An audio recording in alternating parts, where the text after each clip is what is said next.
Let's use our elementary atomic models to follow and understand a chemical reaction today. Now we'll choose this sophisticated asymmetric organocatalytic reaction, which was reported in 2014 by Benjamin List, who received the Nobel Prize in Chemistry in 2021 along with David Macmillan. Shown here is a phosphoric acid diester. The central yellow atom is the phosphorus with two O alkyl substituents and a hydroxy group and a P double bond O group. It has a tetrahedral structure and these are the lone pairs on the oxygens. Now phosphoric acid diesters form strong homodimeric structures through hydrogen bonded self-assembly. Chiral dinaphthal derived phosphoric acid diesters are sterically highly demanding and cannot dimerize similarly due to huge steric hindrance. Now shown here is the structure of one such hindered phosphoric acid and it is nicknamed as TRIP, trip, and it is constructed using our elementary atomic models.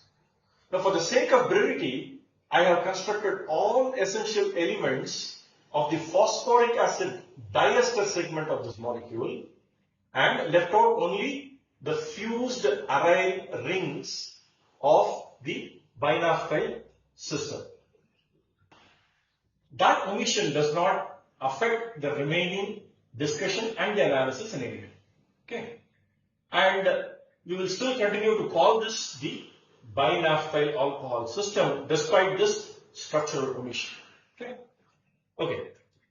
This binaphthal has two triisopropyl aryl groups. You can see one on the left and one on the right. I'll show you here. Here is the one triisopropyl aryl group and another triisopropyl aryl group. Okay. Now these are in the ortho position of the two naphthol oxygen atoms. Okay. These are the two oxygen atoms and these are in the ortho position to this. Now they create a huge sterically encumbered pocket around the tetrahedral phosphoric acid diester group, and you can see the steric encumbrances that cause a huge barrier for rotation of the triisopropyl aryl group. This cannot rotate much along this single bond, or this cannot rotate along this single bond much because there is a huge barrier to its rotation.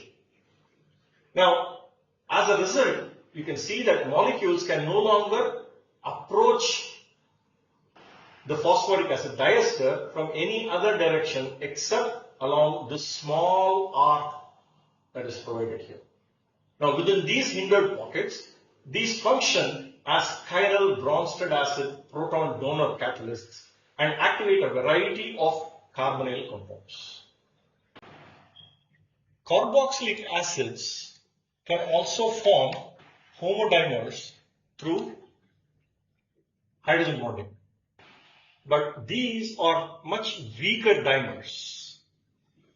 Benjamin List reported that simple carboxylic acids like benzoic acid and acetic acid is shown here, form strong homodimers in solution and solid state with the binaphthal phosphoric acid diester, trip. Shown here is the heterodimer with acetic acid. Okay, here is the CH3, carbonyl oxygen and the OH group here. Okay. When there is sufficiently excess equivalence of acetic acid to completely mask the catalytic activity of the phosphoric acid through hydrogen bonded heterodimerization, something interesting happens.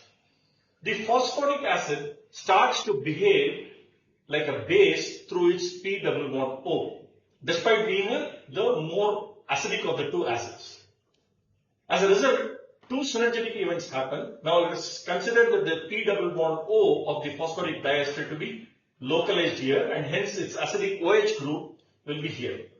then in this heterodimer complex, the nucleophilicity of the weaker carboxylic acid, the carboxylate anion that forms here, is augmented, meaning the energy of the HOMO increases, and the acidity of the phosphoric acid diester catalyst is also enhanced.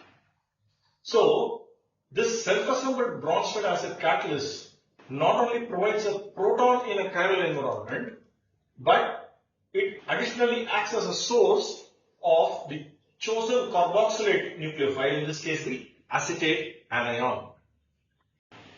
Now, in order to utilize and showcase these two features, these catalysts have been used to open mesoaziridine amides with the nucleophilic carboxylate and hence desymmetrize the aziridine.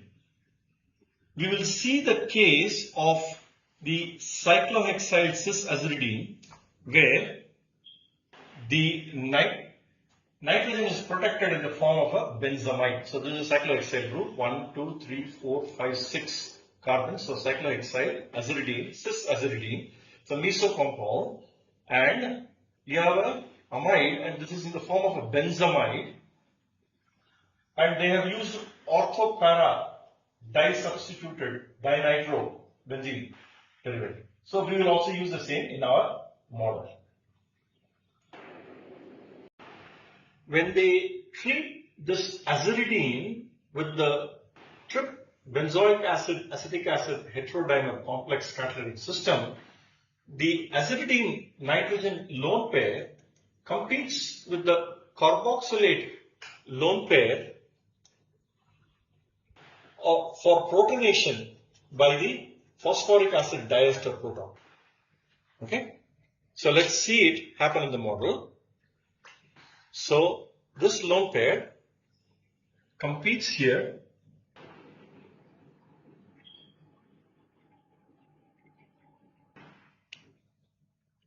and this activates the aziridine, and there is subsequent ring opening by the carboxylate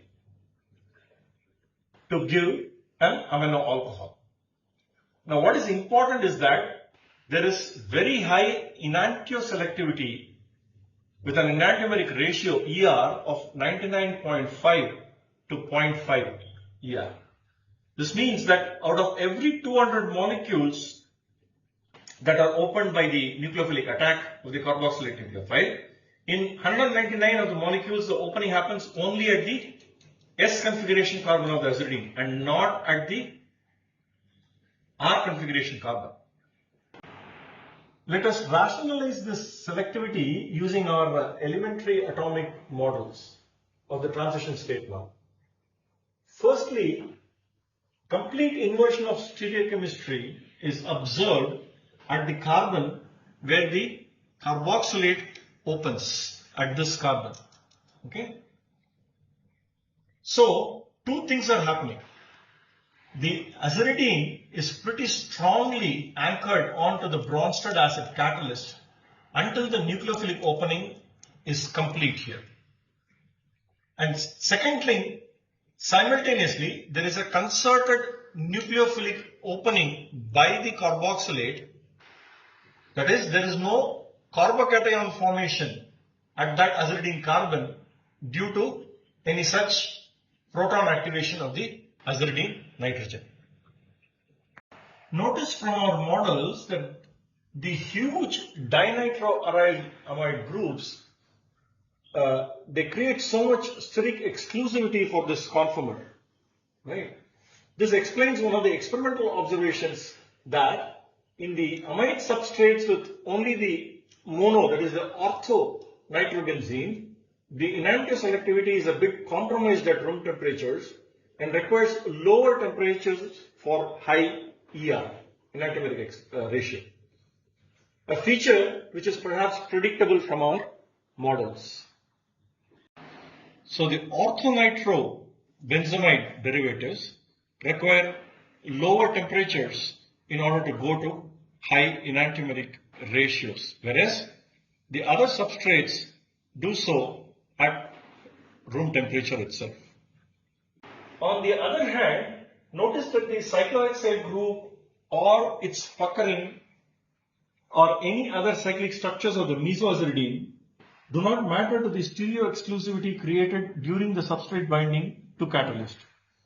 Notice that they are hardly sterically proximal to any of the catalytic elements in the pocket, and this is consistent with the experimental results where enantioselectivity is found to be only very slightly perturbed by large changes in the size of the ring or even in acyclic mesoaziridine substrates.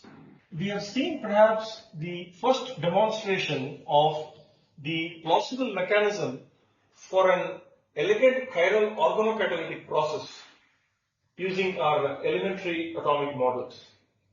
I believe that such physical model studies can provide insights into the minimum energy plausible transition states of reactions and can be used as supplementary tools to computational calculations in academic, pharmaceutical and other industrial research. Thank you.